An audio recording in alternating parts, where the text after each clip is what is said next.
안녕하세요. 좋은 글과 좋은 책이 있는 곳, 글책방입니다.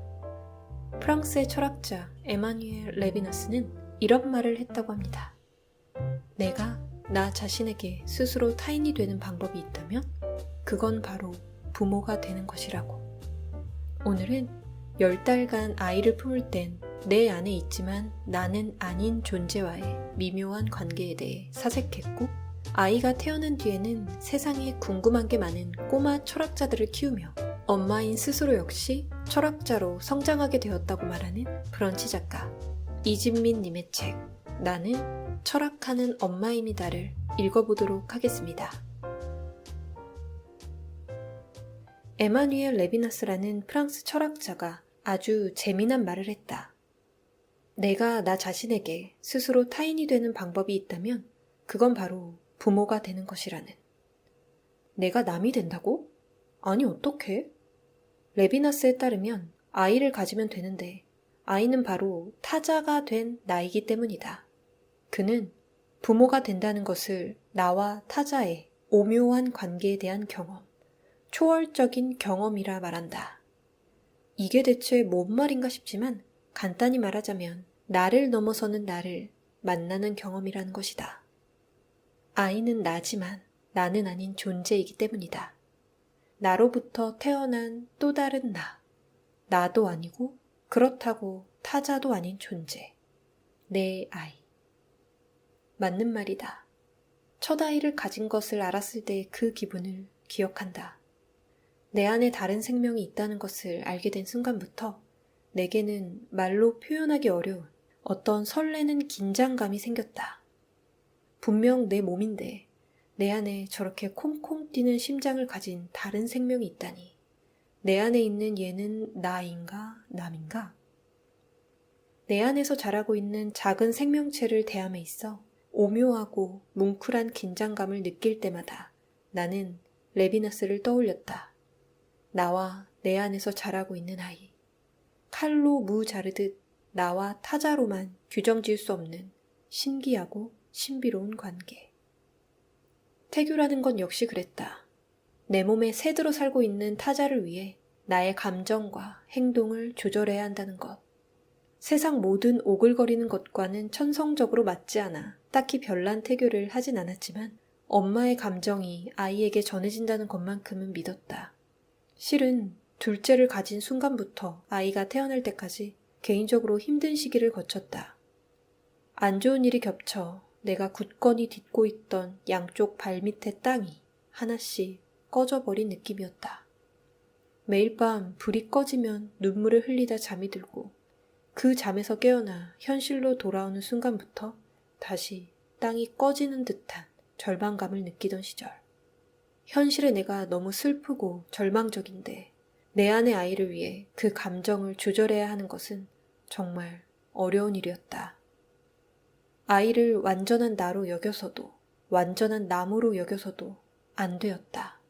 하지만 어디에도 표출할 수 없었던 내 슬픔을 녹여주고 허탈감을 채워준 건 역시 레비나스가 말한 이 나지만 나는 아닌 존재들이었다.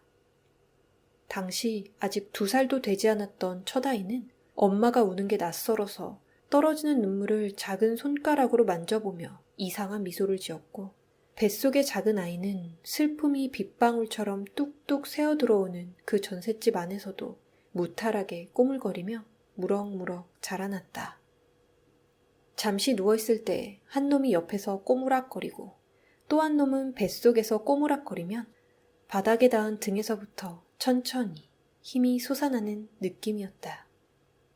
내가 그냥 독립적인 나로서만 존재했다면, 엄마가 아니라 그저 한 개인으로만 사고했다면, 아니 애초에 이 아이들이 없었다면 현재의 내 삶의 모습은 지금과 많이 달랐을 것이다. 내 안의 타인, 나도 아니고 타인도 아닌 존재들이 지금의 나를 만들었다. 그렇게 우리는 같이 자랐다. 나는 아이를 키웠고 아이는 나를 키웠다. 하지만 10달간 직접 아이를 품고 있는 여성에게 임신은 그렇게 조용한 성장의 계기나 형이상학적 초월의 경험으로 다가오지만은 않는다. 나에게 임신은 초월성의 경험인과 동시에 몹시도 동물적이고 형이하학적인 경험이었다. 사변적으로 논증하고 현대 문명이 이룩한 첨단 기술을 사용하던 호모 사피엔스에게 입덧이 찾아오는 순간 수백만 년에 걸쳐 이뤄낸 인류의 자랑스러운 직립보행 능력에 심각한 오류가 생기는 것이었다. 나는 자주 네발 짐승이 되거나 와생동물이 되곤 했다. 임신은 숭고하고 아름답기만 한 줄 알았다. 이렇게 민망하고 굴욕적인 순간이 많은 일이라는 것을 세상은 그동안 가르쳐주지 않았다. 미디어에 노출되는 가느다란 팔다리를 하고 동그랗게 나온 배 위에 우아하게 손을 얹고 있는 아름다운 그녀들 뒤로 실제로는 어떤 일이 벌어지고 있는지 나는 몰랐다. 30이 훌쩍 넘는 시간 동안 나는 그렇게 내게 보여주는 것만 보며 플라톤의 동굴 속에 들어앉아 있던 작은 여자아이였다. 미디어에 등장하는 임산부들은 아직도 대체로 곱다. 어린 시절 드라마에서 본 그녀들은 밥상머리에서 욱욱거리다 어느새 귤을 먹고 있었고 그러고는 곧 귀여운 아기를 품에 안고 나타났다. 그래서 뭐 딱 그 정도인 줄 알았다. 여성들이 임신을 하면 어떤 변화가 일어나는지, 어떤 위험이 생기며 어떤 민망함이 생겨나는지 쉬쉬하지 않고 있는 그대로 얘기하게 된 것은 지극히 최근의 일이며 진실을 접한 어린 여성들이 경악하게 된 것도 최근의 일이다. 그전까지는 말하기 부끄러운 것, 누구나 겪는 것, 유난 떨지 말아야 할 것, 위대한 모성을 위해 인내해야 할 것으로 우리 사회에서 가리고 누르며 아름답게 포장해왔다. 아기를 가지면 막연히 엄마가 된다고만 생각했었다. 하지만 직접 아기를 품으면서 나는 처음으로 엄마가 아닌 어미라는 단어를 떠올렸다. 엄마와 어미의 그 미묘한 온도 차이는 아이들을 키우면서 지금도 끊임없이 밀물과 썰물처럼 내 삶을 적시고 있지만 내가 처음 그 단어를 떠올렸던 것은 임신이 주는 동물적 무게 때문이었다. 술이나 카페인 음료 같은 기호식품을 마음대로 못 먹거나 감기약, 염색약을 멀리해야 하는 것, 즉 그간 자유롭게 사용하던 내 몸을 내 마음대로 사용하지 못하는 것. 그 무수한 제약들은 차라리 이성과 자유의지의 영역이라고 할 수 있다.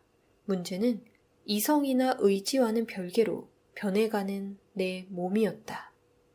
개처럼 후각이 민감해지고 배 위로는 휴전선이 생겼다.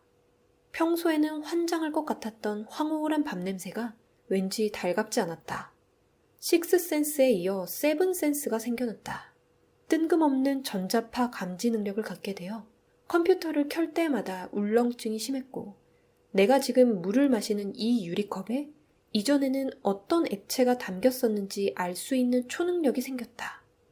배가 나와서 발톱 깎는 것이 점점 힘들어지는데 손톱 발톱은 모든 영양이 그리로 가기라도 하듯 쑥쑥 자랐다.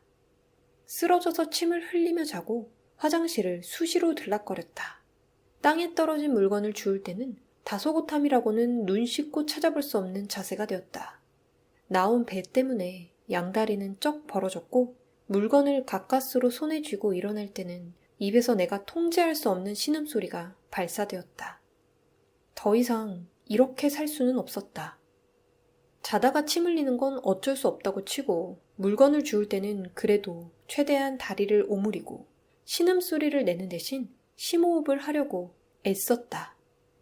혼자 있을 때 배가 고파도 너무 개걸스럽게 먹지 않으려고 노력했다.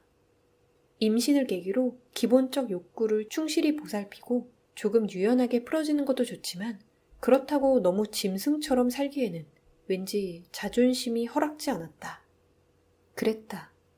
아기를 품었던 10달은 기쁘고 오묘하고 뭉클한 순간들이 섞여 쇠라의 전묘화처럼 환하게 피어나는 기간이기도 했지만 한편으론 민망과 굴욕의 지뢰밭에서 최소한 나의 인간성은 놓지 않겠다며 버티는 긴 싸움의 날들이기도 했다.